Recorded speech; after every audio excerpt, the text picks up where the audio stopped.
Torey Hayden, Beautiful Child.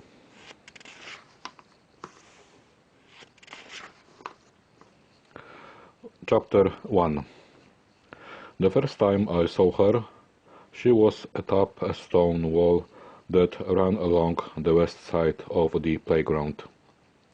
Lolling back with one leg outstretched, one drawn up, her dark hair tumbling apparently down behind her, she had her eyes closed, her face turned to the sun. The pose gave her the aura of some long-forgotten Hollywood glamour queen, and that's what caught my attention, because she could, in fact, have only been 6 or 7. I went on past her and up the walk to the school. Seeing me coming, the principal, Bob Christianson, came out from the school office. "Hey, darn good!" he cried heartily and clapped me on the shoulder. "Great to see you. Just great. I've been so looking forward to this. We're going to have good fun this year. Hey, great times." In the face of such enthusiasm, I could only laugh. Bob and I had a long history together. When I was just a struggling beginner, Bob had given me one of my first jobs. In those days, he was director of a program researching learning disabilities, and his noisy, casual, hippie-inspired approach to dealing with the deprived, difficult children in his care had alarmed many in our rather conservative community at the time.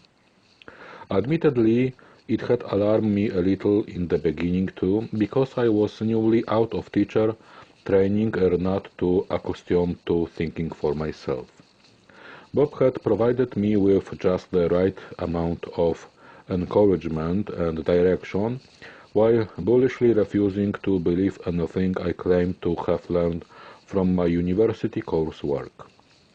As a consequence, I spent a heady, rather wild couple of years learning to defend myself and finding my own style in the classroom along the way. At the time, it was an almost ideal working environment for me, and Bob almost single-handedly molded me into the kind of teacher I would become, but in the end he was too successful. I learned not only to question the precepts and practicalities of the theories I was taught in the university, but I also began to question Bob's. There was too much insubstantial pop psychology in his approach to satisfy me, so when I felt I'd grown as much as I could in that setting, I moved on. A lot of time had passed for both of us in the interim. I'd worked in other schools, other states, other countries even. I branched out into clinical psychology and research, as well as special education. I'd even taken a couple of years away from education altogether. Bob, meantime, had stayed local and moved in and out of the private and public sectors, in and out of regular and special education. We stayed in touch in a rather casual way, although neither of us had kept close track of what the other was doing. As a consequence, it had been a delightful surprise to discover Bob was now the principal of the new school I was being sent to. Our state school system was in the midst of one of its seemingly endless reorganizations. The previous year I'd worked in an adjacent district as a learning support teacher. I was going from school to work with small groups of children and to provide backup support for teachers who had special education students integrated into their classrooms. Although this program had been in place only 2 years, the system decided it wasn't working effectively enough with the bottom-end children. Consequently, a third of the learning support teachers were given permanent classrooms to allow children with more serious and disruptive behaviors to have longer periods of special education placement. I jumped at the chance to give up the peripatetic lifestyle and have a classroom again because I enjoyed that milieu enormously and felt it best suited my teaching style. Ending up in Bob's school was a bonus. "Wait till you see this room," Bob was saying as we climbed the stairs. And stairs and stairs. "It's such a super room, Torey. From the time I knew you were coming, I wanted to give you some place you could really work in. Special ed so often gets the leftovers. But that's the beauty of this big old building. We climbed yet another flight of stairs. Plenty of room.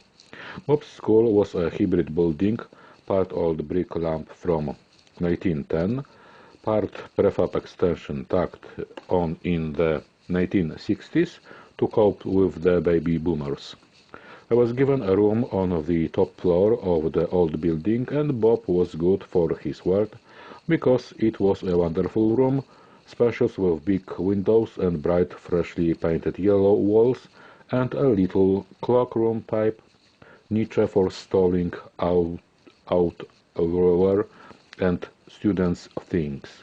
Indeed, it was probably the nicest room I'd ever been assigned.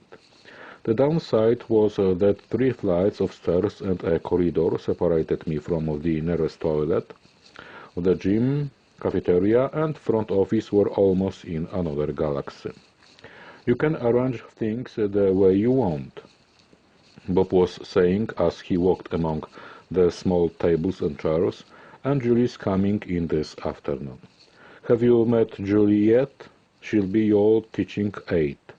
What's the current politically correct term? Paralegal? No, para-educator? I don't remember. Anyway, she's only going to be in here half days.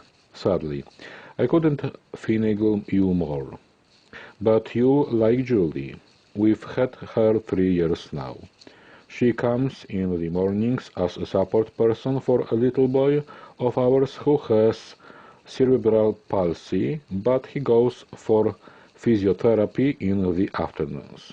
So once she has him onto his transport, she's all yours." As Bob talked, I was walking around the room, peering here and there. I paused to check the view from the windows. That girl was still sitting on the wall. I regarded her. She looked lonely to me. She was the only child anywhere near the playground on this last day of summer vacation. Bob said, "I'll have your class list up for you this afternoon. The way we arrange it, you'll have 5 kids full time. Then there'll be about 15 others who'll come and go, depending on how much help they need. Sound good? What do you think?" I smiled and nodded. "Sounds great to me." I was trying to shove a filing cabinet back out of the way when Julie arrived. "Let me give you a hand with that," she said cheerfully and grabbed hold of the other side. We wrestled it into the corner. "Bob told me you were hard at work up here. Are you getting on all right?" "Yes, thank you," I said. She was a pretty girl, not a girl, really. She had to be older than she looked, but she was slightly built with delicate bones, pale, dewy skin, and clear green eyes. She had thick bangs and long, straight, reddish blonde hair, which was pulled back from her face in a sweet, schoolgirl style. Consequently, she appeared about 14. "I'm looking forward to this," she said, dusting off her hands. "I've been supporting Casey Muldrow since he was in 1st grade. He's a super little kid, but I'm looking forward to something different." "If it's different you're looking for, you've probably lucked out," I said and smiled. I usually do a good line in different. Picking up a frizzy, I let it drop to its full length. I was thinking of putting this up over there between the windows. "Do you want to give me a hand?" That's when I saw the child again. She was still on top of the same wall, but now there was a woman standing beneath her, talking up to her. "That little girl has been on that wall for about 4 hours," I said. "She was there when I arrived this morning." Julie looked out the window. "Oh yeah, that's Venus Fox. And that's her wall. She's always there." "Why?" Julie shrugged. "That's just Venus' wall." "How does she get up there? It must be 6 feet high." "The kid's like Spider-Man. She can get over anything." "Is that her mom with her?" I asked. "No, it's her sister, Wanda. Wanda's developmentally delayed." "She looks old to be the girl's sister," I said. Julie shrugged again. "Late teens. She might be 20. She used to be in special ed at the high school, but she got too old. Now she seems to spend most of her time trailing around after Venus. And Venus spends most of her time sitting on a wall. This family sounds promising." Julie raised her eyebrow in a knowing way. "There's 9 of them. 9 kids. Most of them have different fathers. I think every single one has been in special ed at one point or another." "Venus too?" "Venus, definitely. Venus is way out to lunch." Julie gave a little grin. "As you'll get to find out for yourself soon enough. She's going to be in here." "Way out to lunch how?" I asked. "For one thing, she doesn't talk." I rolled my eyes. Surprise, surprise there. When Julie looked blank, I added, "Elective mutism in my research specialty. In fact, I got my start on it when Bob and I were working together in a different program." "Yeah, well, this kid's mute all right. She won't be in here." "No, you don't understand," Julie replied. "Venus doesn't talk. I mean, doesn't talk. Doesn't say zip anywhere to anyone. She will in here." Julie's smile was good-humored but faintly mocking. Pride goes before a fall. Chapter 2. As I ran my finger down the class list, I came to one I knew well, Billy Gomez.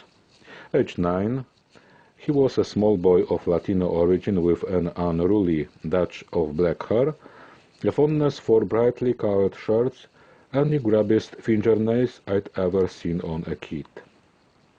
But while Billy was small, he was not puny.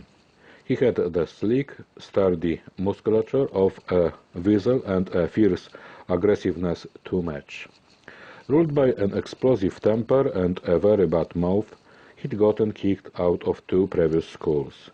I'd worked extensively both with him and his teacher the year before, but I hadn't been particularly successful. Billy still ranted, raved, and fought. The other 3 boys I did not know. The 5th child, as Julie predicted, was Venus. When I arrived the next morning, Venus was again up on her wall. "Hello, Venus," I said as I passed. No response. She didn't even turn her head in my direction. I stopped and looked up. "Venus." There was no even the faintest muscle twitch to indicate she was aware of being spoken to.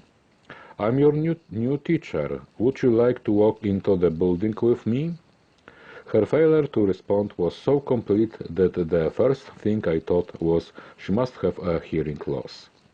I made a mental note to check on what test she had had. Waiting a few minutes longer, I finally gave up and went on into the school alone. The first student to come into class was Billy. "Oh no, not you." He cried and smacked the center of his forehead with his palm. Hard. He almost fell backward with the blow. "Oh no, no, no, no. I don't want to be in here. I don't want you." "Hi, Billy, I'm glad to see you too," I said. "And guess what? You're the first person here, so you get your pick of any table."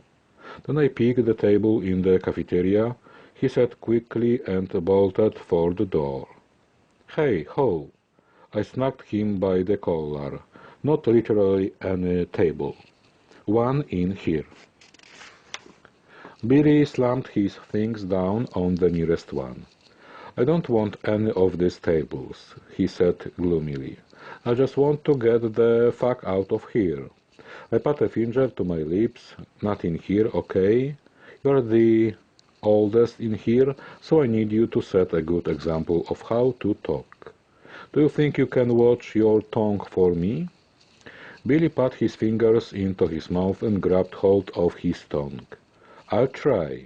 He garbed around his fingers, "but I don't think I can pull it out far enough for me to watch."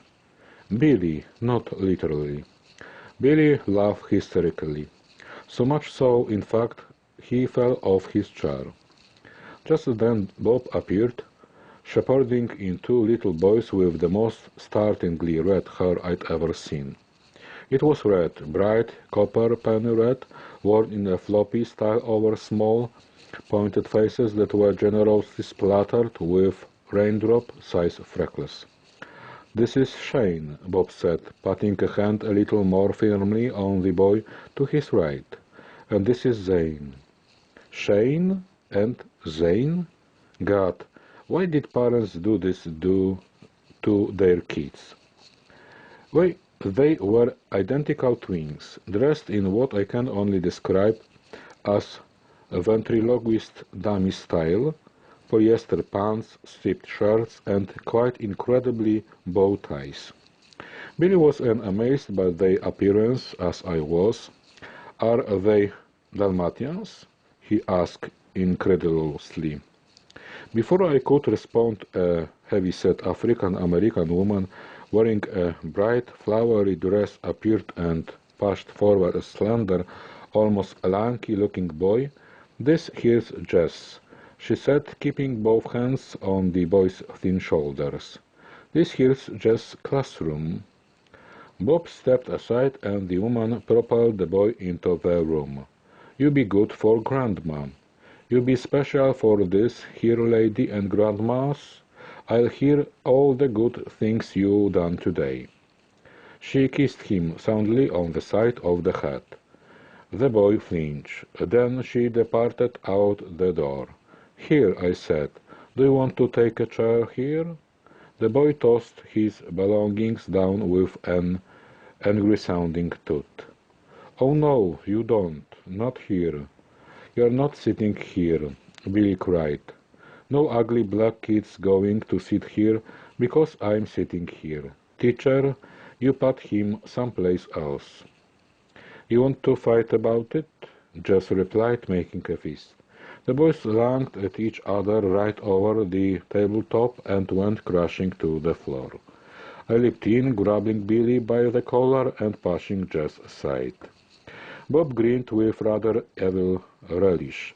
"I see you have everything in hand, so I'll leave you to it," he said and vanished out the door. "I'm not sitting with him, he's crazy," Billy said and grabbed his stuff from the table. "I'd rather sit with the Dalmatians. Come here, you guys. This here's our table. That ugly kid can sit alone." I grabbed Billy's shoulder again. "For now I think everyone's going to sit alone. One person per table. You sit here. Zane, are you Zane? You sit here. Jess, there. Shane, over here. Okay, these are your tables and your chairs. So remember where they are because I want your bottoms glued to those chairs unless you have permission to be somewhere else." "Glued on?" cried Billy and leaped up. "Where's the glue?" He was over to the bookshelves already, rummaging through a basket. "Got to glue my bottom to that chair." "Billy, sit down." "But you said glued on." "I'm just doing what you said. Sit down." With a cheerful smile, he said, "We got whole tables to ourselves." He said, "These are our tables." "Yes, those are your tables." "Whoa," he said and smoothed his hand over the wood surface. "Cool, my own table. Wonder where I'm going to put it when I get home." "Billy, is there only going to be 4 of us in this here class?" Jess asked. Suddenly I remembered Venus. The bell had rung and she wasn't in the classroom. I crossed to the window. Venus was still on the wall, but below her was Wanda, arms reaching up. Gently she lifted Venus down. I saw them approach the school building. Wanda came all the way up to the classroom door with her sister. She was a big, ungainly girl, at least 30 pounds overweight, with bad acne and straggly hair. Her clothes were wrinkled, ill-fitting, and noticeably smelly. "Hello," I said. "Her come inside now." Wanda said in a cheerful manner, "Come on, beautiful child. Time to go to school." Venus looked up at me with a full open gaze, making unabashed eye contact. I smiled at her. She didn't smile back. She just stared. "Here," I offered my hand. "Shall I show you to your table?" "Her no talk," Wanda said. "Thank you for your thoughts," I replied. "But now it's time for Venus to be in school." I kept my hand outstretched to Venus. "Time to get started." "Her no come to school." "I don't think you go to school, do you, Wanda?" "But Venus does." "Come on, sweetheart, time to find your seat." "Go on, beautiful child." Wanda whispered and put her hands on Venus' back. She pushed the child gently into the room. "Goodbye, Wanda," I said. "Thanks for bringing her. Do you want to say goodbye to Wanda, Venus? Shall we say, see you after school, Wanda?" "Bye-bye, beautiful child," Wanda said. Then she turned and ambled off.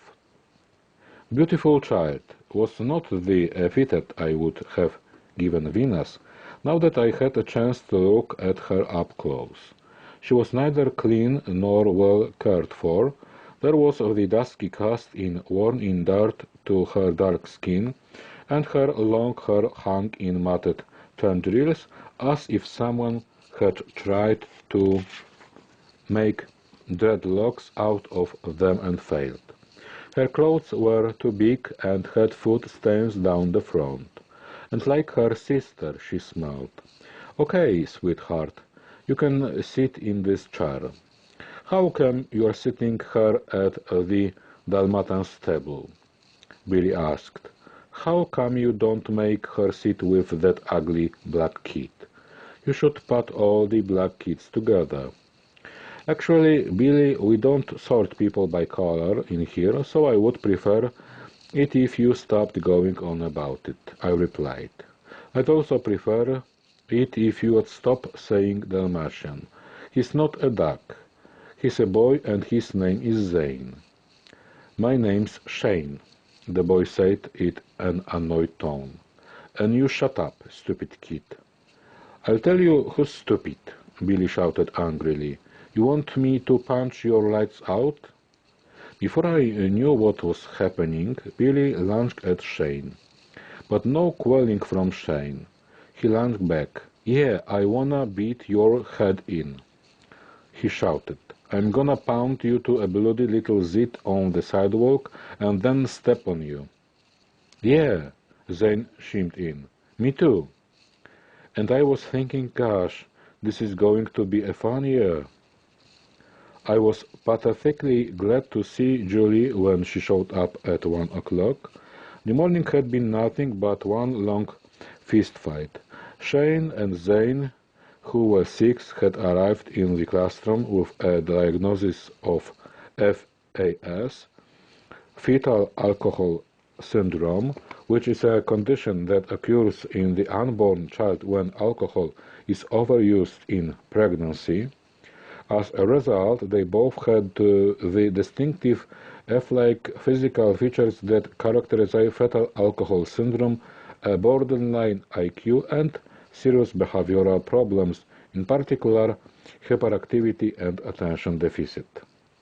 Even this glam picture, however, was a rather inadequate description of these pint-sized gorillas, with their manic behavior, identical howdy-doody faces, and weird, out-of-date clothes. They were like characters from some horror film come to life to terrorize the classroom. Jess, who was 8, had Tourette's syndrome, which caused him to have several tics, including spells of rapid eye blinking, head twitching, and sniffing, as if he had a runny nose, although he didn't. In addition, he obsessively straightened things. He was particularly concerned about having his pencils and erasers laid out just so on his table, which was not a promising road to happiness in this class. The moment the others realized it mattered to him, they were intent on knocking his carefully aligned items around just to wind him up. Also, not a good idea, I discovered quickly. His obsessiveness gave Jess the initial impression of being a rather finicky, fastidious child. However, beneath this veneer was a kid with the mindset of Darth Vader. Things had to be done his way. Death to anyone who refused. Compared to these three, Billy seemed rather tame. He was just plain aggressive, a cocky live wire who was willing to take on anyone and everyone, whether it made sense or not. A kid whose mouth was permanently in gear before his brain. Permanently in gear, period. I've been forced to more or less ignore Venus over the course of the morning because I was too busy breaking up fights among the boys. She didn't appear to mind this inattention. Indeed, she didn't actually appear to be alive most of the time. Propped down in her chair at the table, she just sat staring ahead of her. I'd offered some papers and crayons at one point. I'd offered a storybook. I'd offered a jigsaw puzzle. Admittedly, all this was done on the run while chasing after one of the boys, and I'd had no time to sit down with her, but even so, Venus picked up whatever it was I'd given her and manipulated it back and forth in a sluggish, detached manner for a few moments without using it appropriately. Then, as soon as I turned away, she let it drop and resumed sitting motionlessly. Once Julie arrived, I gave her the task of referring the boys and then took Venus aside. I wanted to get the measure of Venus' silence immediately. I wasn't sure yet if it was an elective behavior that she could control or whether it was some more serious physical problem that prevented her from speaking, but I knew from experience that if it was psychological, I needed to intervene before we developed a relationship based on silence. Come with me, I said, moving to the far end of the room away from Julie and the boys. Venus watched me in an open, direct way. She had good eye contact, which I took as a positive sign. This made it less likely that autism was at the base of her silence. Here, come here. I want you to do something with me. Venus continued to watch me but didn't move. I returned to her table. Come with me, please. We're going to work together. Putting a hand under her elbow, I brought her to her feet. Hand on her shoulder, I directed her to the far end of the room. You sit there. I indicated a chair. Venus stood. I put a hand on her head and pressed down. She sat. Pulling out the chair across the table from her, I sat down and lifted over a tube of crayons and a piece of paper. I'm going to tell you something very special, I said. A secret. Do you like secrets? She stared at me blankly. I put on my most special secret voice and leaned toward her. I wasn't always a teacher. Know what I did? I worked with children who had a hard time speaking at school. Just like you. Admittedly, this wasn't such an exciting secret, but I tried to make it sound like something very special. My job was to help them be able to talk again anytime they wanted. I grinned. What do you think about that? Would you like to start talking again? Venus kept her eyes on my face, her gaze never wavering, but it was a remarkably hooded gaze. I had no clue whatsoever as to what she might be thinking, or even if she was thinking. It's very important to speak in our room. Talking is the way we let others know how we are feeling. Talking is how we let other people know what we are thinking because they can't see inside our heads to find out. They won't know otherwise. We have to tell them. That's how people understand each other. It's how we resolve problems and get help when we need it, and that makes us feel happier. So it's important to learn how to use words. Venus never took her eyes from mine. She almost didn't blink. I know it's hard to start talking when you've been used to being silent. It feels different. It feels scary. That's okay. It's okay to feel scared in here. It's okay to feel uncertain. If she was uncertain, Venus didn't let on. She stared uninhibitedly into my face. I lifted up a piece of paper. I'd like you to make a picture for me. Draw me a house. No movement. We sat, staring at each other. Here, shall I get you started? I drew the ground. I took up a green crayon and drew a line across the bottom of the paper. Then I turned the paper back in her direction and pushed the top of crayons over. There. Now, can you draw a house? Venus didn't look down. Gently I reached across and reoriented her head so that she would have to look at the paper. I pointed to it. Nothing.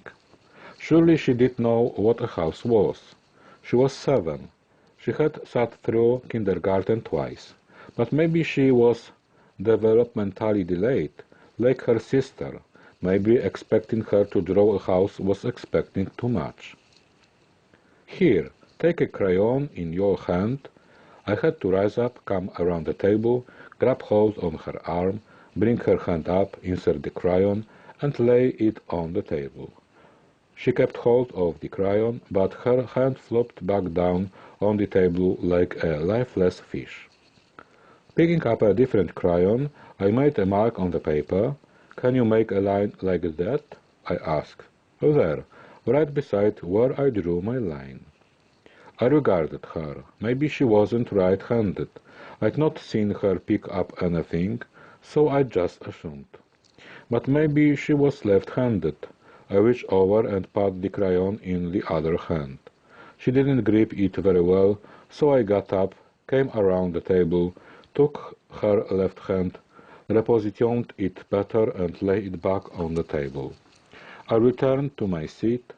Trying to sound terribly jolly, I said, I'm left-handed, in the excited tone of voice one would normally reserve for comments like, I'm a millionaire.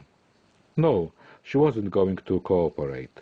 She just sat, staring at me again, her dark eyes hooded and unreadable. Well, this isn't working, is it? I said cheerfully and whipped the piece of paper away. Let's try something else. I went to get a children's book. Patting my chair alongside hers, I sat down and opened the book. Let's have a look at this. She stared at me.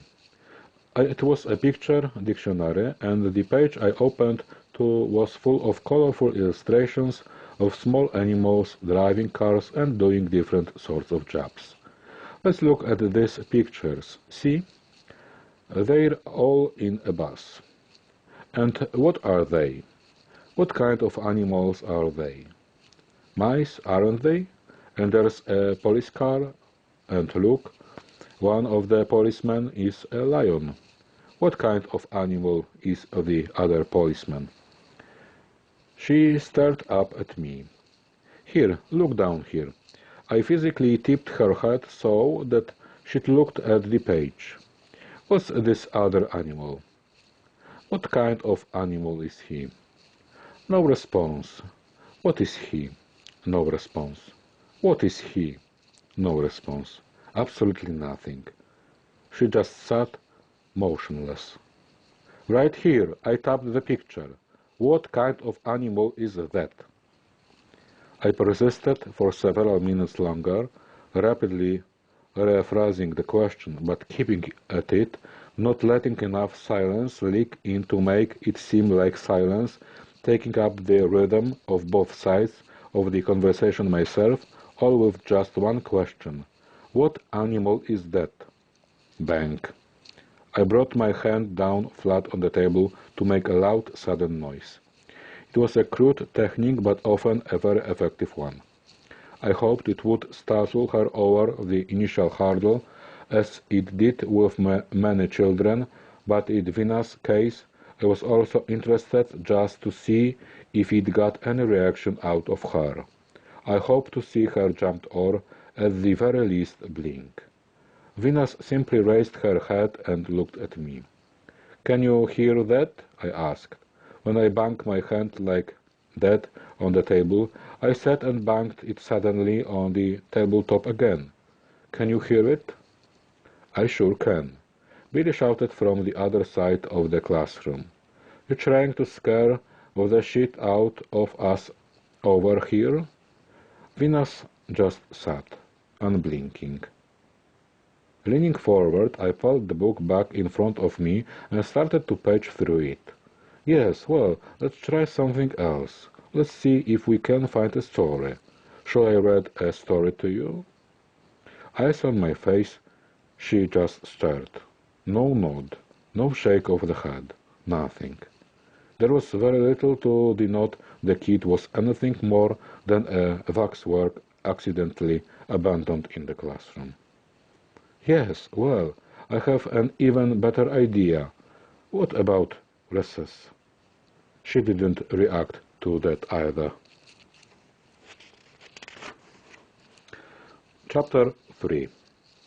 "All right," I said, pouring myself a cup of coffee in the teacher's lounge. "Joke's over. What's wrong with Venus Fox?" I looked pointedly at Bob. Bob took a sip from his mug.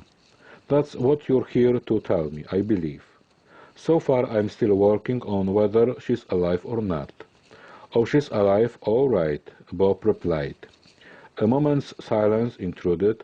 Julia was making herself a cup of tea over by the sink, and she turned to look at us when the conversation paused. "My first impression is that she's deaf," I said. Bob took another swallow of his coffee. "Has anyone had her tested?" I asked, because it would be a shame to put a kid in my kind of class if she's actually hearing impaired. "I don't seem well at all." "She was sent to an ENT specialist at the hospital last year," Bob replied. "Apparently, they had such a hard time testing her that they ended up giving her an ABR. "What's that?" I asked. "Auditory brainstem response," Julie answered. "It's a test that tells whether the brain is registering any sound. The test measures the brain's response to sound stimulation, so you can determine if someone is hearing, even if they aren't verbal." "And?" I asked. "And she seems to be feeling fine." "Oh," I said, and a faint sense of dismay settled over me. After working with her, I'd become so convinced that Venus' problems stemmed from hearing loss that I felt I pretty much had a handle on her. We'd make arrangements for hearing tests, and off she would go for the appropriate equipment and eventually the appropriate classroom. I looked around, first at Julie, then back at Bob. Really, I hadn't expected that answer. One of the other teachers, a third-grade teacher named Sarah, looked over. I think what we're going to discover with Venus is that she just doesn't have much. Up there, if you know what I mean. Sarah touched her temple. Venus looks blank because basically she is blank. It's a family thing. Every one of the Fox kids. They're all... Her voice trailed off and she didn't finish the sentence, but then she didn't have to. I knew what she was saying. Bob sighed. I'm hoping that's not going to be the case, but no, it's not a bright family. Noise of a tremendous commotion on the playground began to filter in through the window. For just the briefest moment, all the teachers in the long past alert before going to the window to see what was happening. I didn't bother with the window because I knew immediately it was one of mine. An identifying factor of the stepchildren, I discovered, was the uninhibited scream. Ordinary kids could yell, shout, or squeal loudly with delight, but by 6 or 7 they'll be pretty much socialized out of screaming in that peculiarly high-pitched, desperate way. Not so my kids, so I didn't bother peering out the window. Setting down my coffee, I zipped out the door and down the hallway to get to the playground.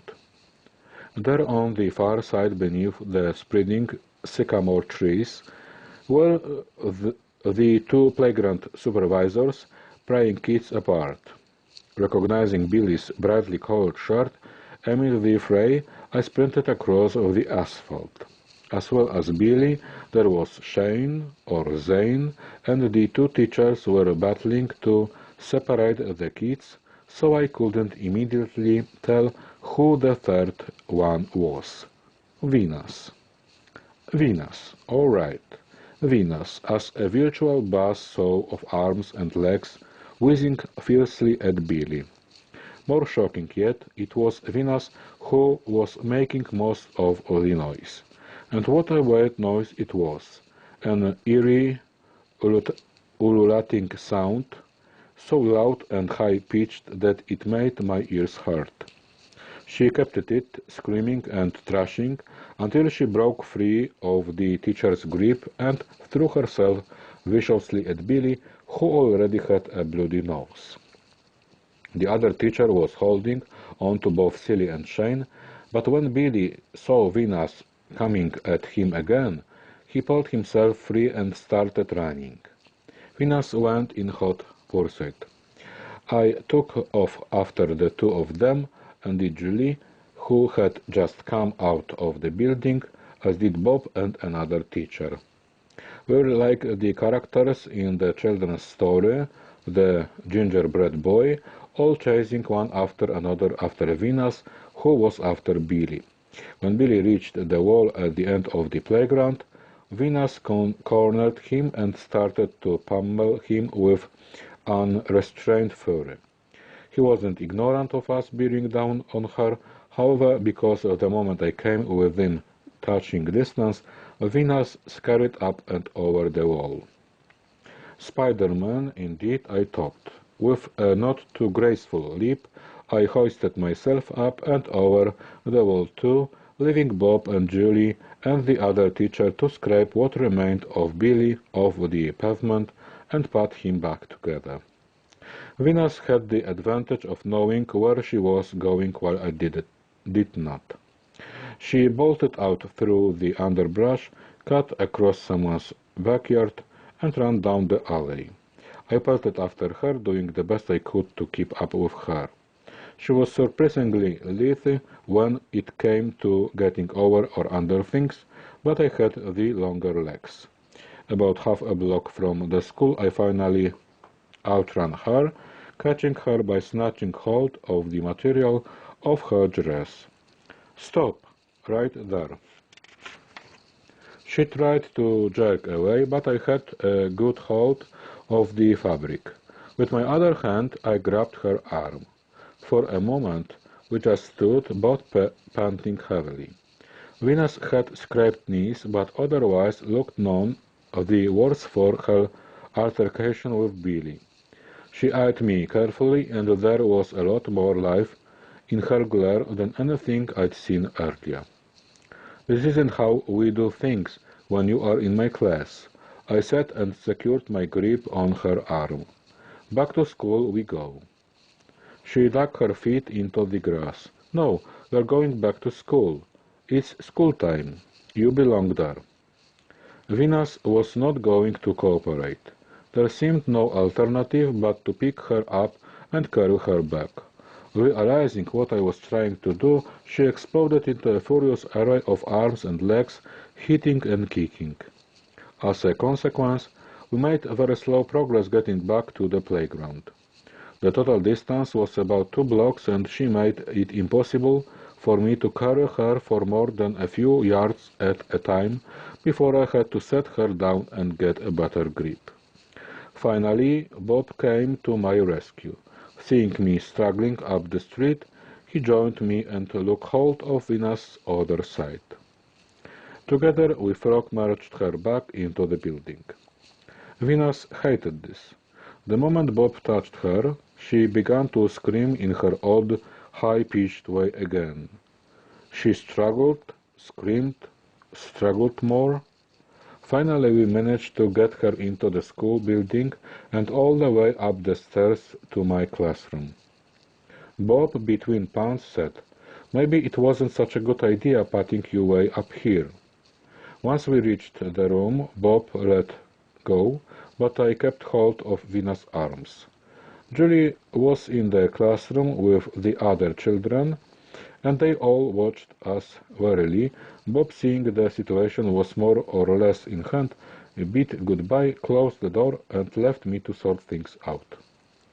There wasn't a lock on the door, so I told Julie to stand in front of it. Holding Venus across the room, I tucked out the chair assigned to be a quiet chair with my foot. I plopped her in it. "You sit there." She screamed and struggled. I held her in the chair. "You need to stay here. Until you can get control again and not fight, you need to sit here." Very cautiously I removed my hands, expecting her to dart up and run for the door, but she responded just the opposite to what I'd anticipated. The moment I let go, Venus immediately fell silent. She slumped forward in the chair, as if she were very tired.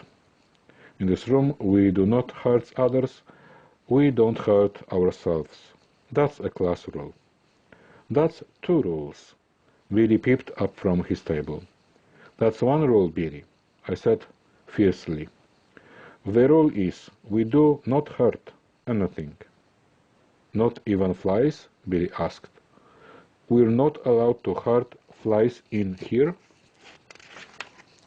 Julie, recognizing a flashpoint situation, when she saw one, quickly intervened, ushering Billy over to join the other boys, who were working with clay. I turned back to Venus, who remained sitting in the timeout chair. She was watching me carefully, her heavy, hooded eyes so unreadable as to be virtually vacant.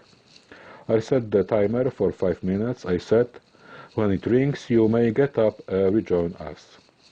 Putting the thinking timer on the shelf in front of the chair, I backed off carefully, half expecting her to make a bolt for the door when my back was turned.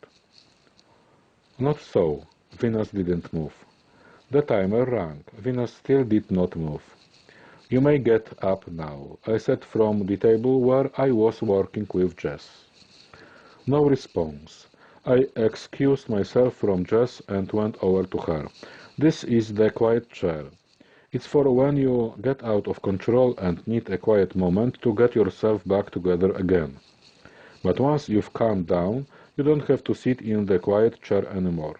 Come on, let's get you started on the clay. We're making pinch pots. Have you done that before?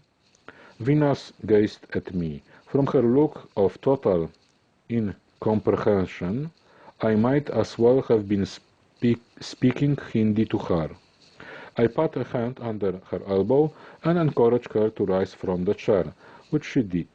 I guided her over to where we were all working with the clay. Here, sit here. She just stood. Gently, I pressed her shoulder with one hand to get her to sit in the chair. I pulled out the adjacent chair and sat down. Picking up a ball of clay, I showed it to her.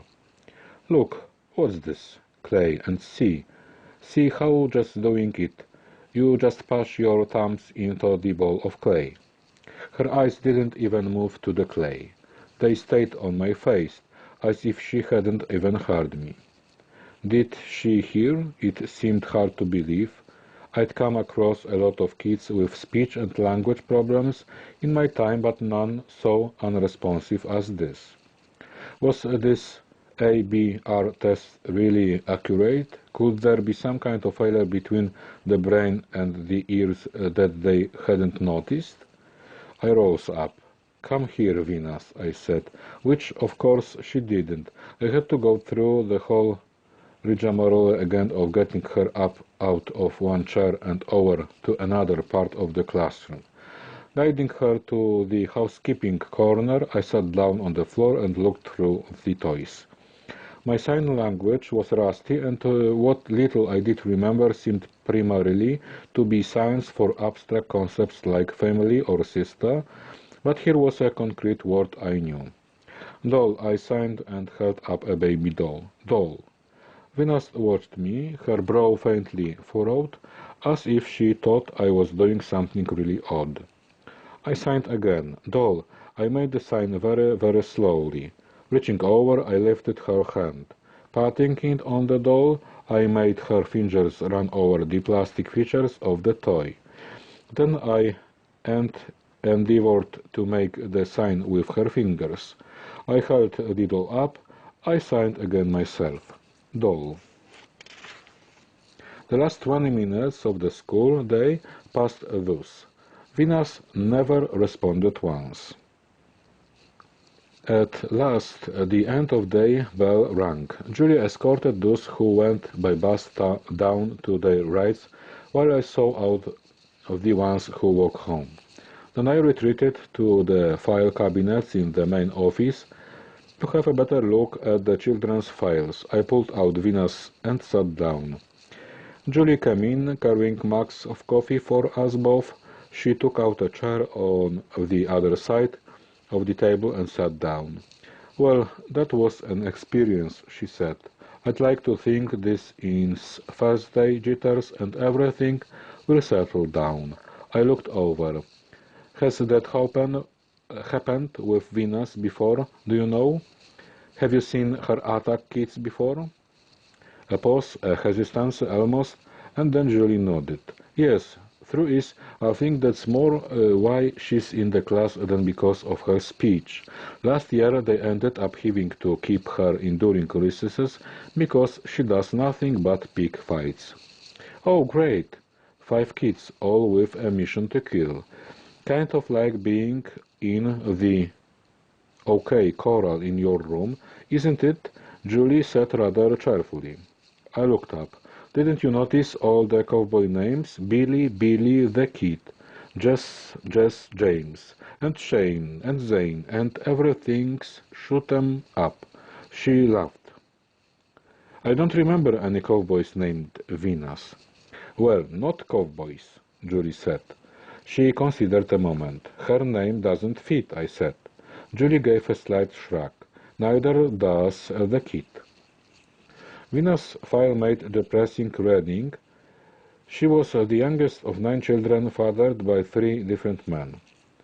The man who fathered the 4 eldest children, including Wanda, had been committed to the penitentiary for grievous bodily harm, had been released, had robbed a bank, had been jailed again, released again, and finally died 3 years later while in the detention on drug dealing charges. The second man, who fathered the next two children, had beaten Venus' mother so severely when she was pregnant that the baby was stillborn. She was convicted of abuse toward three of the children, released, then later charged in animal cruelty for throwing a puppy onto a freeway from a bridge. The third man fathered the remaining three children, including Venus. He had a string of burglary convictions and other crimes related to drug and alcohol problems, but had also been charged with pedophile activity. He was currently out of prison and living elsewhere, and he'd been banned from having any contact with the children. Venus' mother had a long history of prostitution and had been in and out of detox centers for drug and alcohol abuse. She now lived with 7 of her 9 children, 3 of whom had been officially labeled as mentally defective, and all of whom had been in one form of special education or another. The eldest, a son of a year older than Wanda, was now in prison. A 15-year-old son was in a juvenile detention center. The next eldest daughter, who was 17, had suffered a seizure while in police custody the previous year and was now brain damaged. 2 other children, boys aged 9 and 12, were mentioned as having serious communication problems and were receiving speech therapy. There was actually very little in the file that was specific to Venus herself. I think the general opinion was that by including her family history, Venus' problems were self-evident. There were no notes on pregnancy or birth complications, nothing to denote whether or not her early development was normal. She had first come to the attention of the authorities when she reached age 5 and was registered for kindergarten. It was noted at this time that she was almost totally silent and, in general, very unresponsive, except on the playground, except when challenged or threatened. Then Venus seemed to call on an inner strength of almost comic book proportions. She screamed, she shouted. Some people even thought she swore. The idea would have seemed almost laughable, silent, unprepossessing 7-year-old girl metamorphoses into vicious little killing machine, if I hadn't witnessed it for myself. I flipped the file shut. Chapter 4. When I arrived the next morning, Billy was already there, sitting in the classroom. "What's this?" I asked in surprise. "It's only 18. I gotta come early. My goddamned bus don't come no later." I put a finger to my lips. "My goddamned bus don't come no later. How about just darned? Darned bus doesn't come any later." He curled his lip up in an irritable snarl. "So why aren't you out on the playground?" I asked. "The bell doesn't ring until 8:35. Fucking girls out there." I put a finger to my lips again. "We've got to remember. You are oldest in here. I'm depending on you to set a good example for the others." "I don't care. Fucking girls out there, and I'm not gonna take my chances. Ain't no teacher out there guarding us poor kids. Fucking girls gonna knock the shit out of me again." "Did she say that to you?"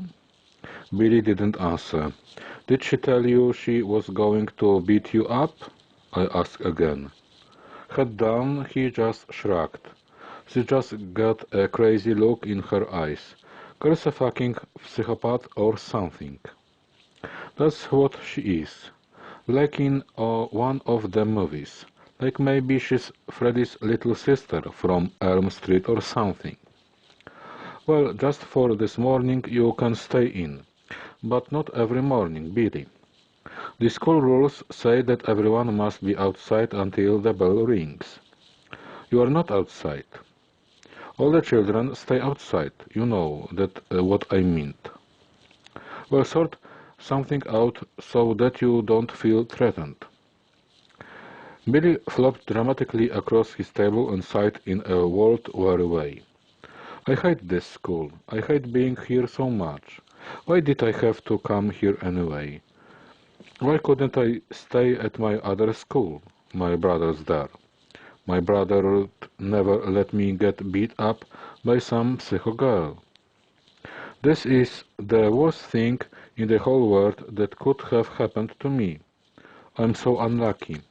I'm the unluckiest kid in the world. If you work hard in here, Billy, and get your mouth and your temper under control, then maybe you can go back to your old school. Really? Is that all I got to do? He said this with friendly surprise, as if no one had ever mentioned his behavior to him before. Well, I can do that. I'm gonna be good as gold. That'd be super. I'd be very proud of you. For now, however, I'd be satisfied if you just got off that table. Please take your seat. Cheerfully, Billy leaped up and grabbed his chair, swinging it gleefully over his head.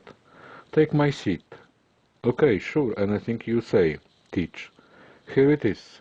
Where you want me to take it? The next to arrive in our doorway was Jess, accompanied by a woman I recognized as one of the school bus drivers. She had him by the collar. She pushed him ahead of her into the room. This kid isn't going to last long, she said testily. What happened? Well, on my bus you've got to take your seat, stay seated, and keep your hands to yourself. Those are about the only 3 things he didn't do. He was sticking his head out the window and swearing at people, Billy added. You weren't there, Billy, so please don't interrupt. He was doing that, the bus driver said, and he wouldn't stay in his seat. That kid can't keep something you tell him in his head for more than 3 seconds. I told him. I told him to sit down and shut up and quit bothering everybody. He tripped one of the first graders when she got on, and then, when she tried to get up, she pushed her down again. I said, Keep that up, mister, and you're going to walk. And what he said back, I'm not going to repeat. So I told him, when I get him here, his life wasn't going to be worth living. I nodded. Okay, sit down over there, Jess. In burst Shane and Zane. Oh fuck, here come the damned Dalmatians again, Billy cried. Shane didn't even pause to pat down his things. He shot across the room and bashed into Billy, thanking him soundly over the head with his lunch box. The crack was audible and Billy let out a howl. You girl, Jess sneered, as if that was the worst possible insult. Zane joined the fray, kicking hard at Billy. Jess leaped from his seat to join in, recognizing discretion to be the better part of valor. The bus driver stopped her complaining and left immediately. All 4 boys were in a tangle of flailing arms and legs by the time I reached them, and the noise level in the room was absolutely deafening. I was shouting as loudly as anyone else. Throwing myself in among them, I grabbed one of the twins by his leg and pulled him out. I ripped off his shoes, because shoeless he couldn't hurt so much when he kicked, and I slammed him into a chair. Stay there. Billy was next. He was screaming, half in pain, half in rage. I flung him into another chair. Take your shoes off. He howled. Take them off, I demanded. Then I grabbed the other twin by the waistband of his pants and lifted him right off the floor. Wrenching his shoes off, I tossed them, one after the other, out of reach. I pushed him into a chair. Last was Jess. who was just so angry that there seemed no way to control him other than pin him to the floor until he calmed down. Once he'd stopped thrashing, I took his shoes off too. "Okay, the four of you," I said and stood up. There of the boys were in chairs in a rushed semicircle. Jess was still sitting on the floor. "From now on, wearing shoes in this room is a privilege, not a right." "What do you mean?" Billy asked. "I mean I'm not going to be kicked black and blue. Shoes aren't for kicking. Until everyone knows how to behave when they are wearing shoes. No shoes." "You've got shoes on," Billy said. "Yes, that's right, because I'm not going to kick anyone with mine. But until you earn that privilege by showing me you aren't going to kick anyone, shoes will go off at the door when you come into the room, and shoes will not go back on until you leave." "You can do that," Jess said.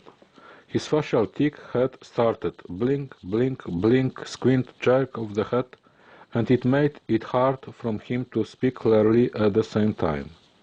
"Watch me," I said. Picking up a large plastic box, I crossed the room and collected up all the shoes I'd thrown over here. "I'll tell my mom," Zane shouted. "I'll tell her you are taking our shoes away, and she'll make you give them back. I intend to give them back when you go home, but in here they're off and they're going to stay off. They'll be right here in this box." I put the box up on top of a tall cupboard. "She'll make you give them back," Zane cried. "They're my shoes. My mom bought them for me. They're still your shoes, and your mom will know I'm doing the right thing." Zane rose from his seat. "No, Zane, you sit," I said. "You too, Jess. Get up off the floor and get it that chair." Zane paused a long moment, clearly weighing the odds that I do something unpleasant if he didn't obey. My look must have been enough, because he plopped back down in the chair. Jess rose and took the chair I'd indicated, but his body posture, his movements, even the air around him, was heavy with barely controlled anger. Pulling out a chair from the adjacent table, I sat down. We all sat, the boys fuming quietly or not so quietly in a straggly semicircle. A minute passed, another minute, then another. "How long we got to sit here?" Shane asked. "Until everyone is calmed down." "I'm already calmed down," he said. "We're going to have to sit there all day?" "I was never upset," Billy added. "It's him over there, jerky face. He caused all the trouble. If you're going to punish someone, you punish that ugly black kid." "I never hit you," Jess retorted. "It's him that started it," he said and pointed at Shane. "You're all fuckers," Billy muttered angrily. "I wish I wasn't in this fucking class. I wish I hadn't even heard of it." "Yeah, me too," Jess said. "Me too," said Shane. "And me," Zane added. "Well, at least everyone agrees on one thing," I said. "No, sir," said Billy, "'cause you don't agree and you are part of everyone." Truth be known, Billy, I'm not very keen on this class at the moment either. I kind of wish I'd never heard of it, I said. Billy's eyebrows rose and an expression of genuine astonishment crossed his face. "But you gotta be in this class. It's your class." "Yes, and it's yours too." "But you are the teacher." "But it isn't much fun this way, is it?" I said. "I don't like the way things are at the moment any better than you do. So what are we going to do about it?" This seemed to puzzle the boys. Shane and Zane exchanged quizzical glances, but Billy, ever the class spokesman, offered his take on the matter. "Maybe you've gone nuts." "What about that girl?" Jess asked. And that was the first moment I remembered Venus. She wasn't in the classroom. The bell had rung while we were having our group light, which had been almost 15 minutes earlier. Rising so that I was still facing the boys, I edged carefully toward the window and glanced out. Sure enough, there was Venus on her wall. "Don't you think we got enough problems already?" Billy said to Jess. I knew I couldn't go get Venus. I didn't dare turn my back on the boys, much less go out of the room. I had to just hope someone in the front office would notice her and get her off her wall, because it was more important that I get things settled down in here in the classroom first. I came back to the cycle and sat down. "So," I said, "what are we going to do about things in here to make it better?" "What about that girl?" Jess asked. "That girl's out there and you're in here. I'm talking to you, and you and you and you. I don't want every day to be one long fight. I don't want it to be like now, where I'm making everyone sit in chairs until they calm down." Billy's right. This is definitely no fun. Nobody would want to be in a class like this, not even the teacher. "So how are we going to change it?" "Get rid of that ugly black kid," Billy said. "Get rid of you," Gilly.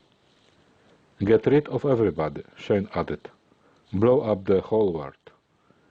"Yeah, kapow!" Zane shouted gleefully and threw his hands up in the air. "Keep your bottom glued to that seat, Zane," I said. "Glue, glue." "Got to get the glue," Billy cried and jumped up. "Billy!" About 10 minutes into my not very successful efforts to have a class discussion, the door swung open and Wanda loomed in with Venus trailing behind. "Got to take her shoes off," Billy shrieked. "Got to take your shoes off, psycho. Can't have shoes in here, teacher says." Wanda looked bewildered. Venus looked blank. I went to the doorway. "Come on in, sweetheart. And thank you, Wanda, for bringing her up."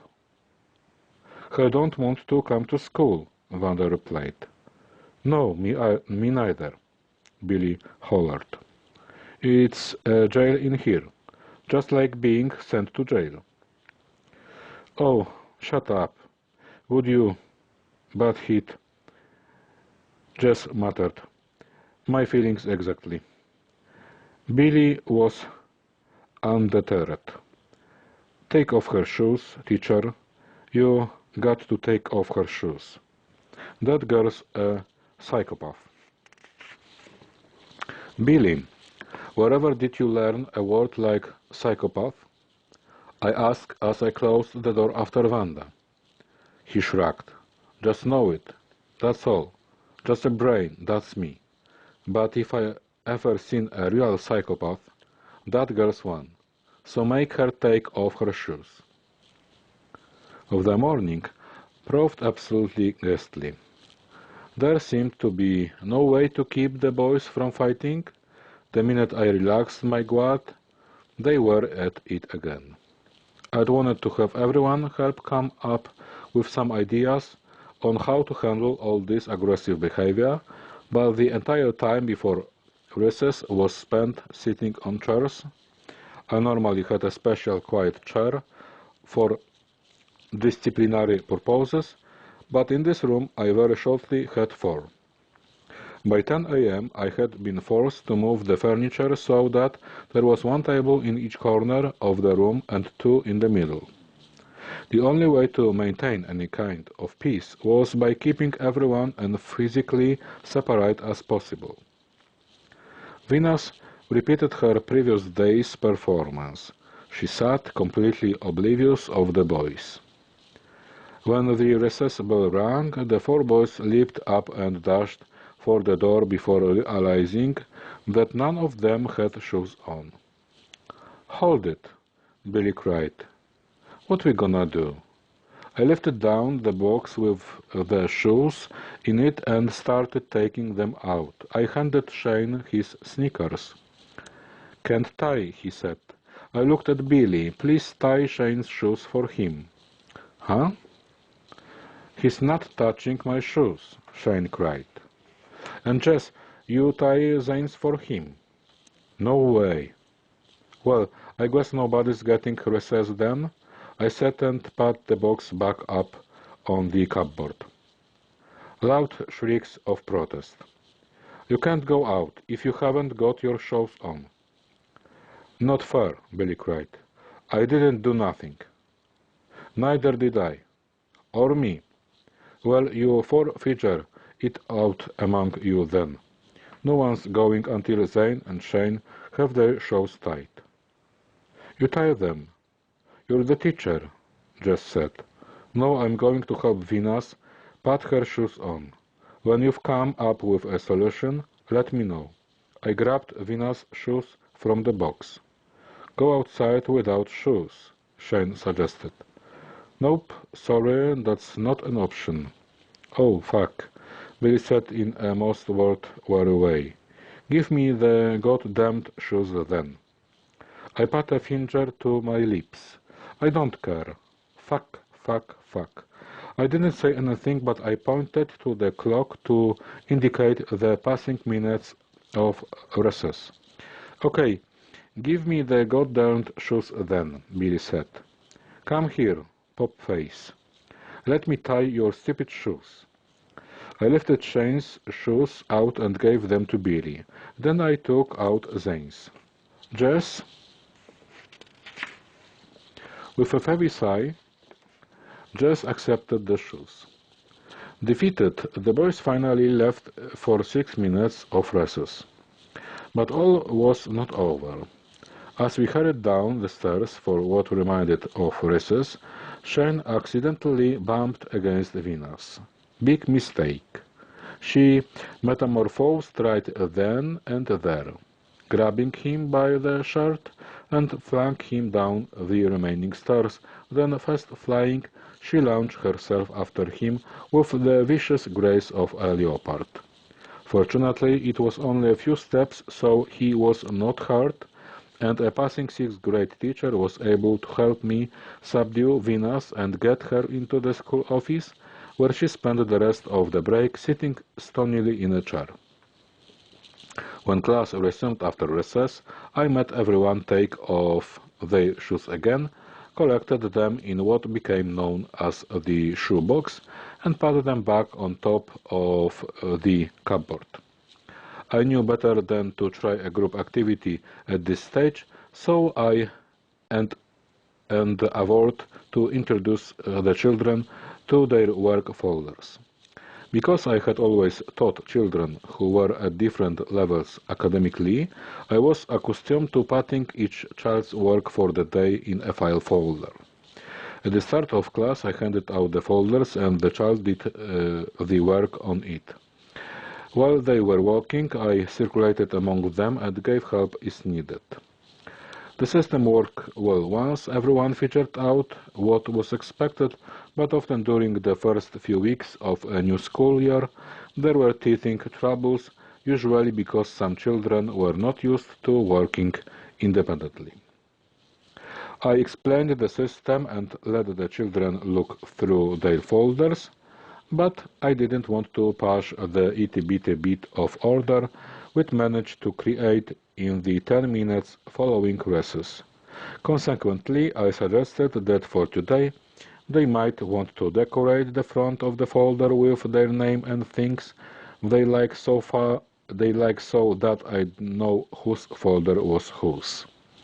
The boys all tucked into this activity with relish, and because I had them so far apart, they managed to start it peacefully enough, if a little noisily. Venus, however, just sat.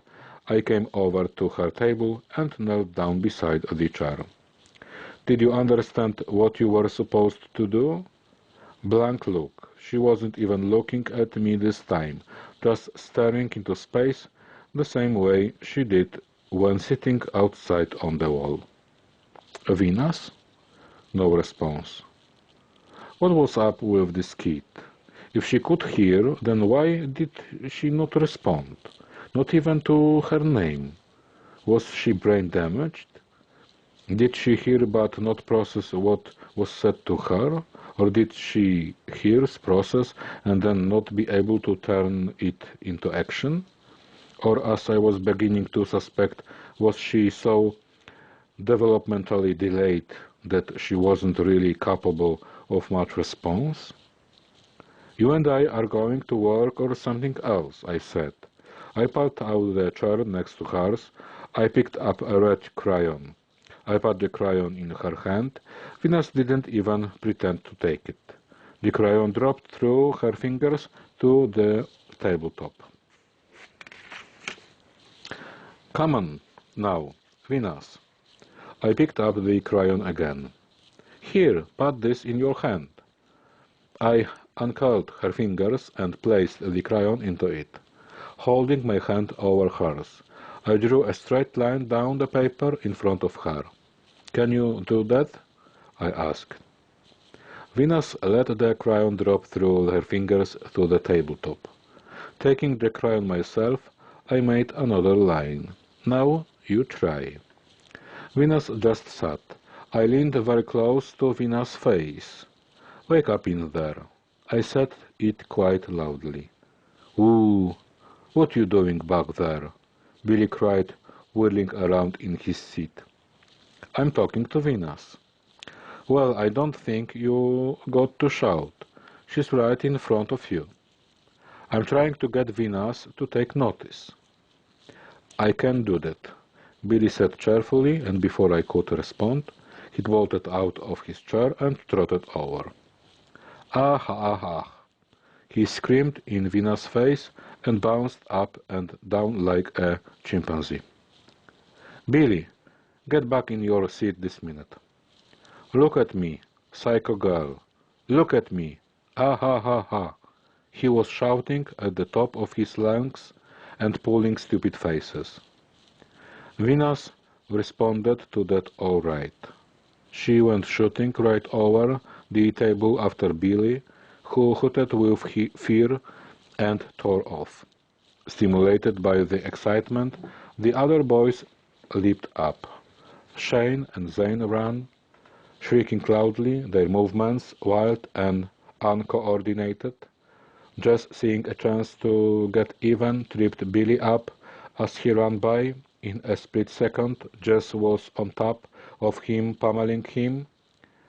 A few seconds later, Venus was on top of both of them, ripping at Jess' shirt, beating his hair.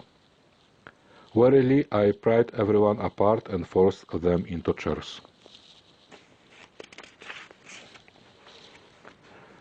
Chapter 5. The rest of that week passed in relentless chaos, and I spent most of it in damage control rather than teaching. Every time the children came into the classroom, they had to remove their shoes. Of course, this made getting ready for recess, lunch, and going home a pain, as only Billy and Jess could tie their own shoes.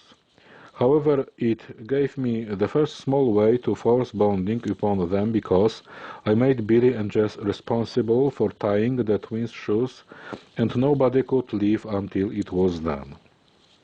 Fortunately, Venus usually wore slip-on shoes. I wouldn't have trusted her to let anyone help her.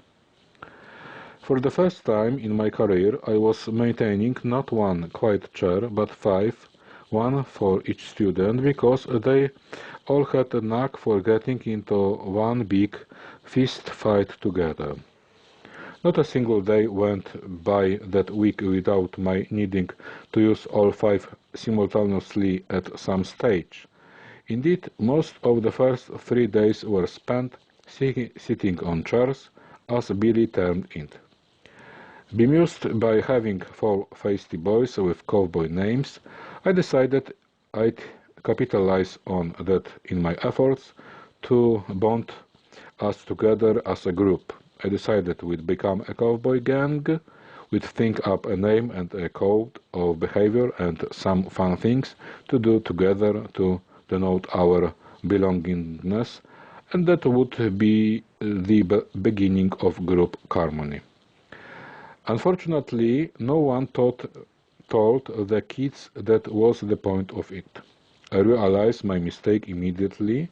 While cowboy gangs meant belonging and being loyal to an agreed code of ethics and sticking up for one another, they also meant guns and shooting and lots of macho behavior. In a word, outlaws. Not something I needed to encourage. It was Jess who first noticed this. "We'd be an outlaw gang," he said brightly when I was talking about us being a gang. I said, "No, that wasn't the idea. We weren't going to be outlaws." Billy, ever being Billy, then chirped up. "Oh, does that mean we're going to be in-laws?" I quickly quashed the opportunity to leave out violent fantasies. The boys were thus left to come up with something different for our gang. In the end, they chose to become the Chipmunk Gang, which seemed ironically meek to me, but they were happy to make up rules about how to be a good chipmunk. Billy really got into this. He wanted a pledge and a secret handshake to denote membership. Jess then suggested that it ought to be a secret society, and we could have other special signals too, to let one another know we were chipmunks. By the end of the week, the Freemasons had nothing over on us. Throughout all of this, Venus remained a world apart.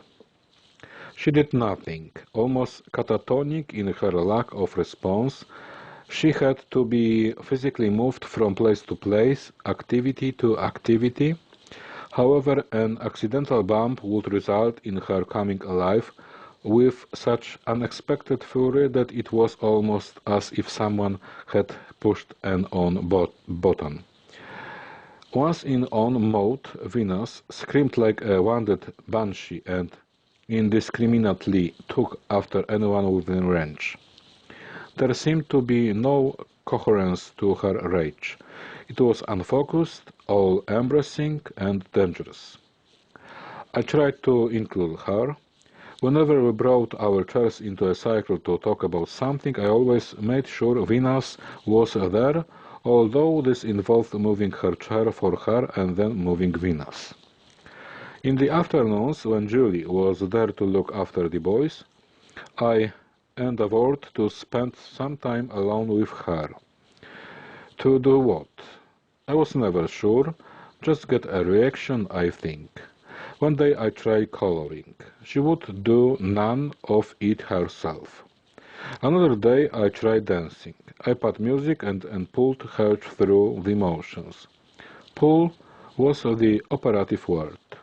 On yet another day I peeled building blocks up in front of her and stacked them one by one on top of one another to make what I thought was a very appealing tower. It just asked to be knocked over. Could she knock it over? I challenged. Nope. No response. I lifted her hand for her and knocked over the tower. It fell. Venus didn't even blink. I pulled the tower partway up, and put a block in her hand. Could she add it to the stack? Nope. Her hand just lay there, the block loose in her fingers. I finished building the tower, then again and again. Each time I lifted Venus' hand and knocked the blocks down again. She didn't even so much as give an impatient sigh of boredom. Perplexed and frustrated by Venus' behavior, I took my troubles with me into the teacher's lounge. I didn't really expect anyone to give me answers when I moaned about what was going on in my classroom. Indeed, I wasn't even upset, just frustrated. Being a rather noisy person by nature, this was my way of coping with the pressure. It was also a way of thinking for me. I'd go down to the lunch, complain about what was happening, and in the process of hearing myself articulate the problem, I often came up with alternatives. Julie, however, appeared unsettled. "You're feeling really angry about Venus, aren't you?" she said to me one afternoon after school when we were alone. Surprised, I lifted my eyebrows. "No, I'm not angry. Why?" "Well, you just seem angry. In the things you say, you are always complaining." "It's not complaining, just letting off steam, that's all." I smiled reassuringly at her. "That's different from anger." "I don't feel anger at all." Julie looked unconvinced. I was having to face the fact that I'd rather misguessed Julie. Her small size, her sweet face, her long hair with its thick bangs and girlish, berry-boned styles gave the sense of someone young and, well, naive and impressionable. I'd rather urgently assumed I'd have a protégé, someone I could introduce to my special milieu and help her grow into a competent educator, much the way Bob had done with me. Only a week on, however, and the cracks in this fantasy were already beginning to show. For instance, on Wednesday, Shane picked up the fishbowl from the window ledge to bring it to the table. This was something he had attempted to do on 2 or 3 other occasions, and each time I'd intercepted him and explained very specifically that it was forbidden to carry the fishbowl around because it was heavy and awkward, which might lead to a nasty accident. Moreover, the fish didn't like it very much. This time, however, he managed to pick it up without my noticing, and disaster struck. The water sloshed, surprising him, and he dropped it. Water, broken glass, and goldfish went everywhere. Shane immediately started to bowl. Julie was closest to him. She smiled, knelt down, and put her arms around him. "Poor you. Did that frighten you?" she said in the most soothing of voices. "Don't cry. It was just an accident." She took a tissue and dabbed his cheeks. "That's okay. You didn't mean to drop it, did you? Accidents just happen." Listening to her, I felt ashamed. My immediate reaction had been serious annoyance, and I would have said to him, probably not too pleasantly, that here was the natural consequence of picking up the fishbowl and thus why we didn't do it. I wouldn't have comforted him at all. I would have made him help me mop up the water and catch the poor fish. Julie's response was so much more human. Thus it was with Julie. I found her almost pathologically compassionate. Nothing the boys did seemed to upset her. If someone was perfectly horrid, she'd say, "That isn't thoughtful," in a quiet, even voice. Or, "I'm sure you didn't mean to do that." It was an accident, wasn't it? When the little devil was looking her straight in the face. So too with Venus. No, Venus didn't respond any more to Julie than to me, but that was okay. I'm sure she just needs time to adjust. Julie would say, "It's a loud, active environment."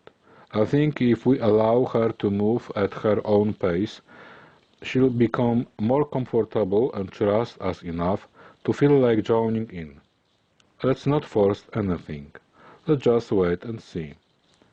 Instinctively, I did not agree with Julie's approach to Venus, but there still seemed to be logic in it. I could see that.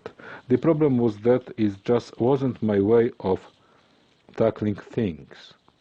I was not a wait-and-see kind of person. I was a do-it-now, a something's got-to-work kind of person whose success rested largely on a terrier-like refusal to stop harrowing problems until I got what I wanted. Just leaving Venus to sit like a lamp on a log was anathema to my whole personality. But I didn't say this. In the face of Julie's serene patience, I felt ashamed of my restless need to intervene. After so much failure with Venus, I decided I would go right back to basics. So I arrived Monday morning with a bag of M&Ms. "Remember this?" I said to Bob as I came through the front office to collect my nail. I rattled the bag of candy. Bob smiled sardonically. Back in our very early days together, Bob had caused something of a scandal in the school district by using M&Ms to reward his students. This was the early 1970s, when behaviorism was considered a radical approach and classrooms were still quite formal. In our quiet, semi-rural backwater, no one had yet thought of equating something like candy with learning. Bob changed all that. Like many of us of that generation, he was out to build a better world. In his case, he wanted to show that his ragtag group of unruly, deprived youngsters could rise above their various labels and depressing environments, learn and progress. He started very concretely with the children, giving them M&Ms when they cooperated and worked. Sure enough, he soon had impressive results. He also soon had the whole school board down on him too, right that he should be bribing children to learn. From then on, the term using M&Ms became a code among staff at our school for any kind of subversive behavior. Initially, I've been very impressed with Bob's M&M system because it did work so effectively. It appealed to the kids on such a basic level that virtually all of them responded positively to some degree, and as most of them had already been labeled unteachable or hopeless, I felt the end justified the means. Moreover, I liked the obvious practicality of it all. Consequently, even though I didn't know much about the theory behind behaviorism, I participated happily during the time I worked with Bob. Later, however, as I became more experienced and better educated, I could see flaws in such a system and now seldom use behavioral techniques in their stricter forms. However, I still knew them to be effective tools when used judiciously, and I was never someone to throw away something useful. When Julie came in that afternoon, I had her supervise the boys while I sat down with Venus.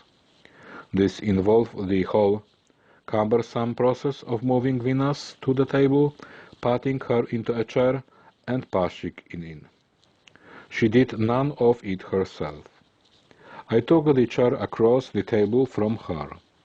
Lifting up the bag of M&Ms, I waggled it in front of her. "Know what these are?" "I know what they are, teacher," Billy shouted from clear over on the other side of the classroom. This made all the other boys look up. "Yes, and if you get your work done, you can have some afterward just like Venus," I said, "if you get your work in your folder done. But for now I need private time with Venus, so I'd appreciate if you didn't interrupt." Julie and avoid the reorient the boys, I reached across at the table and moved Venus' face so that she was looking at me. I shook the bag in front of her again. Do you know what this is? I had hoped for a spark of recognition in her eyes, but there was nothing. She stared through me. Candy? Do you like candy? Nothing. I opened the bag and spilled several colorful M&Ms across the tabletop. No response. She continued to stare at my face. Picking up one of the candies, I reached over and pushed it between her lips. I did it cautiously because I didn't want to set her off, and I feared that if she felt threatened by my movement, it might.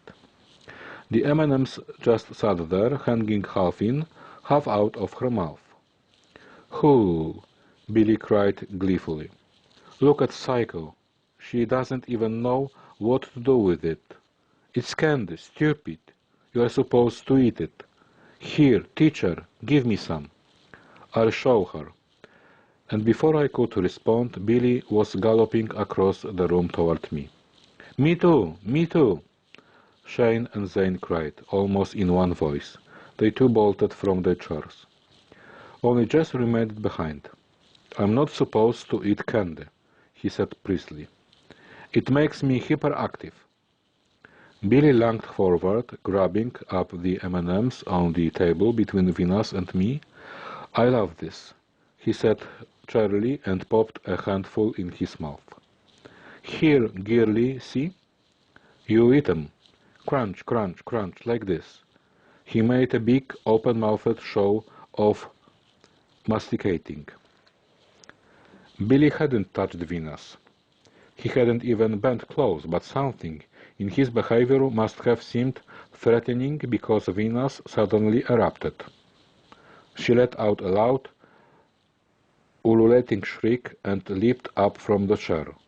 Grabbing hold of Billy by the throat, she crashed to the floor on top of him. Bits of half-eaten M&Ms flew everywhere. Billy fought loose, got up, and tore off in terror. Venus leaped to her feet and took after him, all the while screaming her singular, high-pitched scream. Julie and I took after both of them. Chairs fell. Tables screeched as they were pushed aside. The twins, manic with excitement, joined in the chase, screaming and yelling too.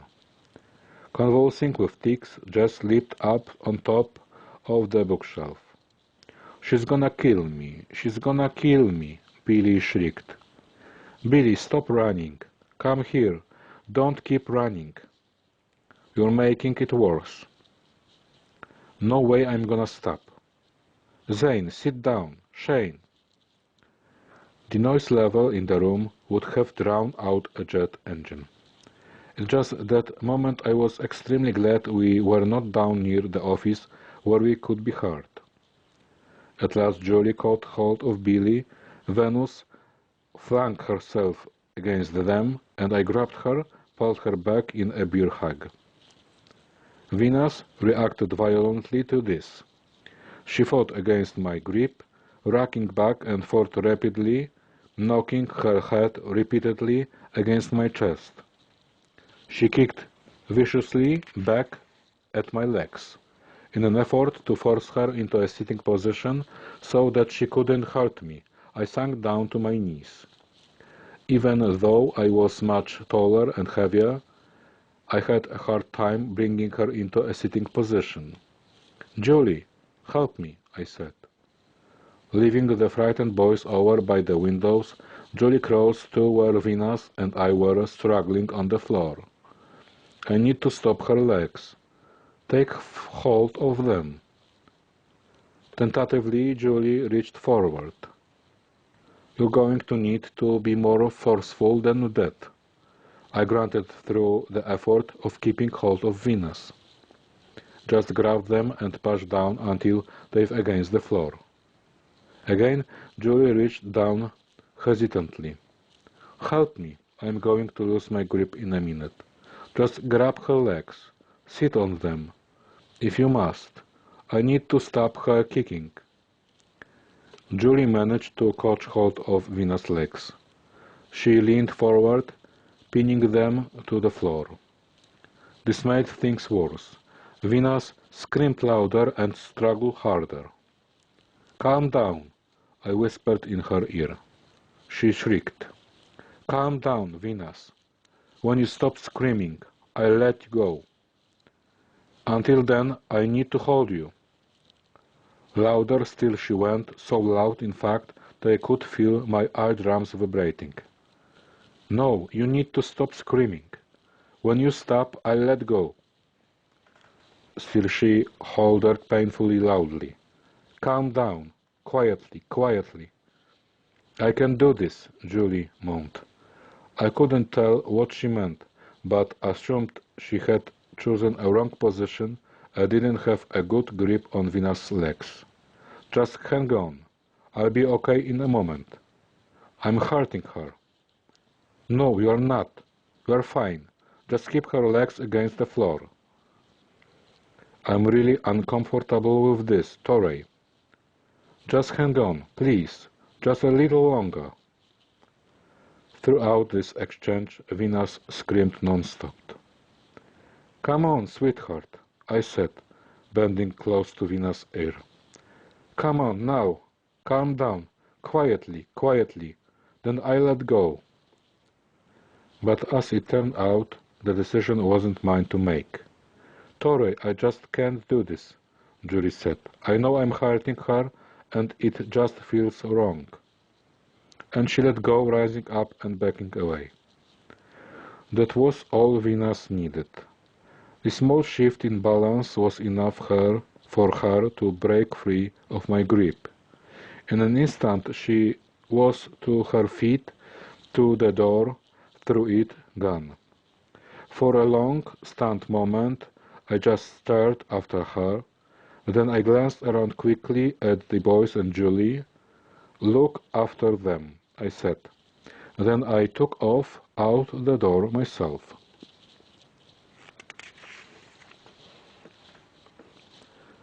Chapter 6.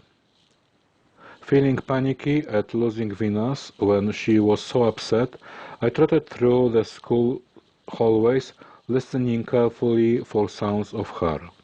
After the loud shrieking so close to my ears, I was finding it hard to hear properly. As I tried, all I could distinguish were the normal noises of a school in session: muffled voices, chairs moving, occasional quotes, teachers speaking. I ran down the stairs, down, down, down, until I reached the ground floor. There was no sign of anything unusual. I opened the door out onto the playground. There was Venus up on top of her wall. She was not in her normal, relaxed glamour queen pose, but perched warily, poised to spring. Below her stood Wanda. I approached very cautiously, fearful that Venus might bolt off if she saw me coming too close. The most notable thing to my mind, indeed, the most intriguing thing, was her awareness. Venus had not clocked out this time.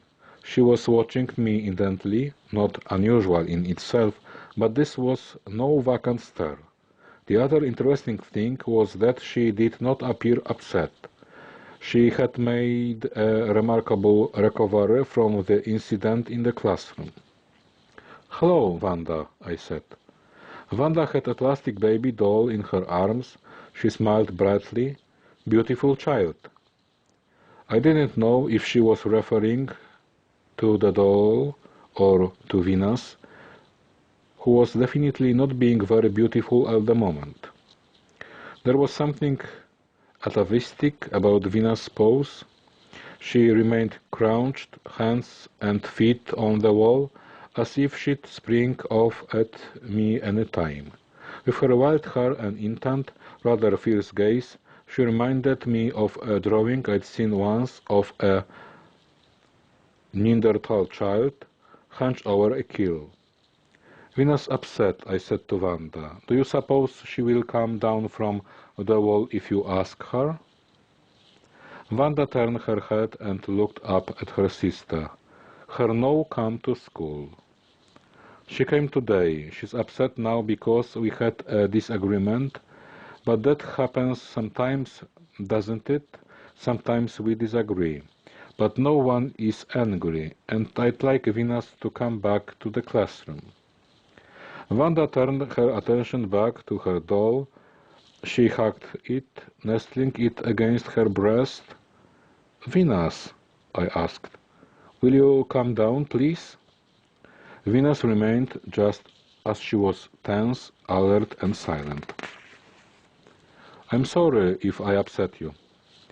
She watched me. Let's go back to the classroom. Her no go to school, Wanda interjected. I looked at the older girl only to realize that she was talking about the doll. At least I think she was. Lifting the doll up, she squeezed it tightly, then she turned it over clumsily. The doll slipped out of its blanket and dropped headfirst onto the ground. Oh dear, Wanda said. Without thinking, I bent down to pick up the doll. When I stood up again, Venus had disappeared off the other side of the wall. Oh dear, I said to Wanda, she's gone. Beautiful child, go home, Wanda replied and smiled blandly. It seemed pointless to pursue Venus. The school day was only about 15 minutes from being over. Venus was skate up, and no doubt any attempt on my part to bring her back would only make things worse. So I left Wanda to follow her home and went back inside. Julie's efforts to calm down the boys, who'd clearly been distressed by the brouhaha, had been largely unsuccessful, so I returned to the classroom to find them running around chaotically. Feeling frustrated at having lost Venus in the manner I did and annoyed with Julie for her part in it, I was too irritable to deal calmly with them myself. So, in the end, I decided we might as well do something to release all this pent-up emotion everyone was feeling. Let's have music, I said and went to lift down the box with cymbals, triangles and tambourines in it, as I, for one, felt like bashing something. The rest of the day passed effortlessly, although it had that walking on eggshells feel to it. The boys were remarkably well behaved for them, not even becoming overly boisterous when I gave them the chance to clash along to the music. Instead, they sat listening intently for the right places to play the instruments, and so performed the song, an inane ditty about an amorous Mexican tomcat named Senor Gatos, with the seriousness of a Bach mass. After the bell rang and the boys were seen off, I returned to the classroom, where Julie had remained to clean up. She was reshelving books when I came in. Look, I'm really sorry, she said before I could speak. Yes, we had a bit of a problem, didn't we? I just found it really hard to hold Venus like that, Torey. She was so upset. I know it looked alarming, I said. I know it looked like I was being too forceful with her, but I wasn't. She was seriously out of control. As the adults around her, our job is to bring order out of chaos. And that was chaos. Julie regarded me. I didn't want to get defensive over this, but I could see it wouldn't be hard. The problem with what I was doing with Venus was that it was good level stuff. I felt secure in my actions while I was doing them. Despite how it appeared, my sense was that this was a power issue. Venus appeared out of control, and on a cognitive level, she probably was. I doubt she had been knowingly thinking. I want to impose my will on this woman and take control of this situation. However, on a deeper level, I sensed Venus was using her unresponsiveness and violent behavior to control her environment. For whatever reasons they might be occurring, the fact remained that they were inappropriate, inefficient ways to cope, and my responsibility was to help her change them into something more beneficial. Unfortunately, to do that, I had to begin by imposing my will over hers. But it looked awful and unaccountable. Because how did I explain? Well, this is what I sense about the situation, when sense could in no way be proven. Julie lowered her head. I'm really sorry, Torey. I know I let you down. But I was so scared we were hurting her. She was struggling so hard. It was forceful, but we weren't hurting her. It was physical, but we, you and I, were in control of what we were doing, so we weren't going to hurt her. That's the difference between what we were doing and what Venus was doing. And no time was I going to cross the line and hurt her, but she didn't have the same controls. That's why I needed you to hold her legs, because I didn't want her to hurt herself, or one of us. Julie didn't respond immediately. She kept her head down, but I could see a frown playing itself out across her features.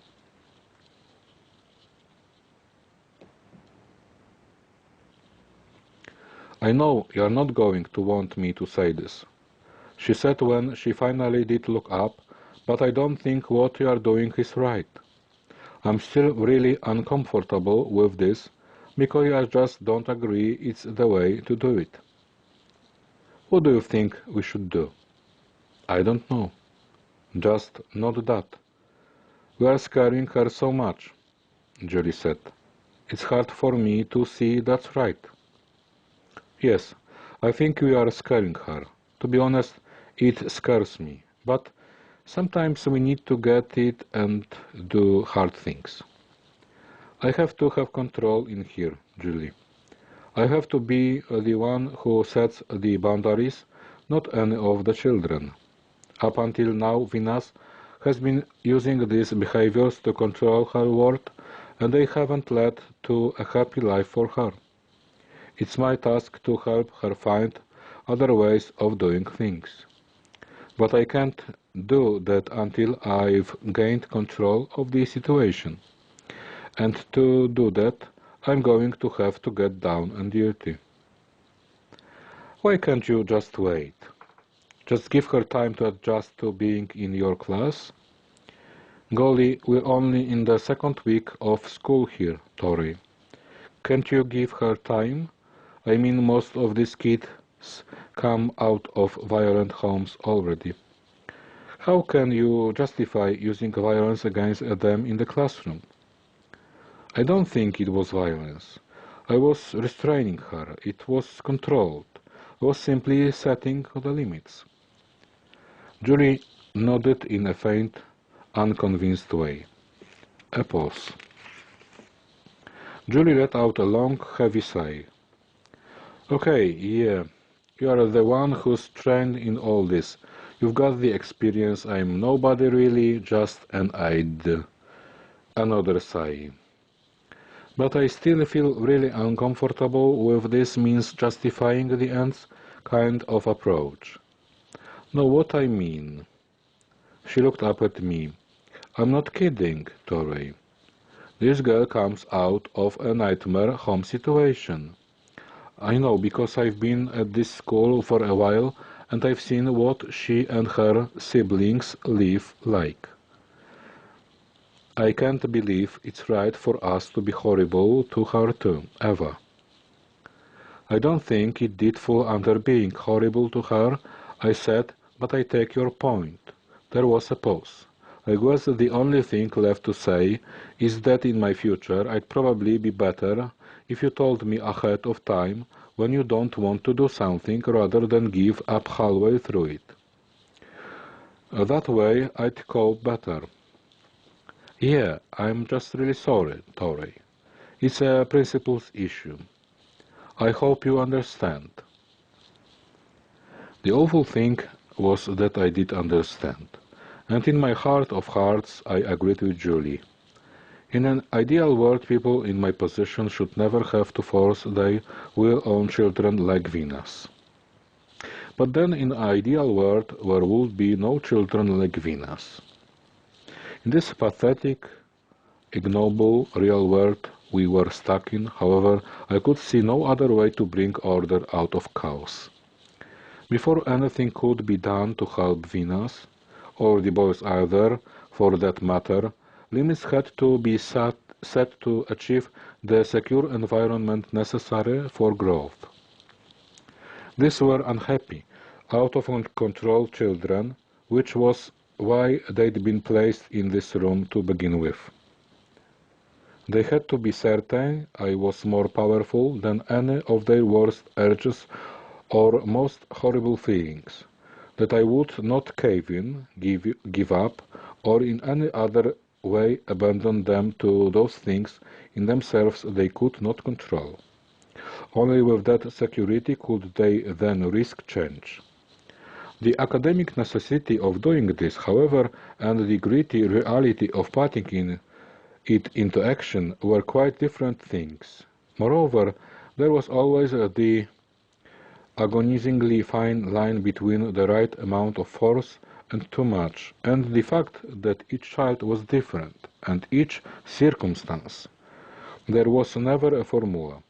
In my heart of hearts, I dearly wanted to be the kind of person Julie believed in, the kind who could change the world simply by being loving enough.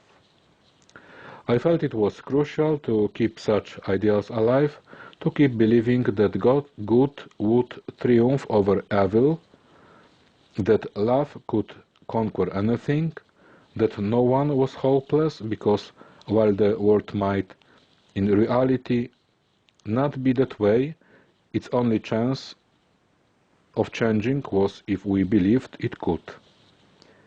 Consequently, I ended the day on a low note, going home more bothered by my encounter with Julie than by my encounter with Venus. This was such a hard position for me to defend. The truth was, I was on Julie's side, not mine.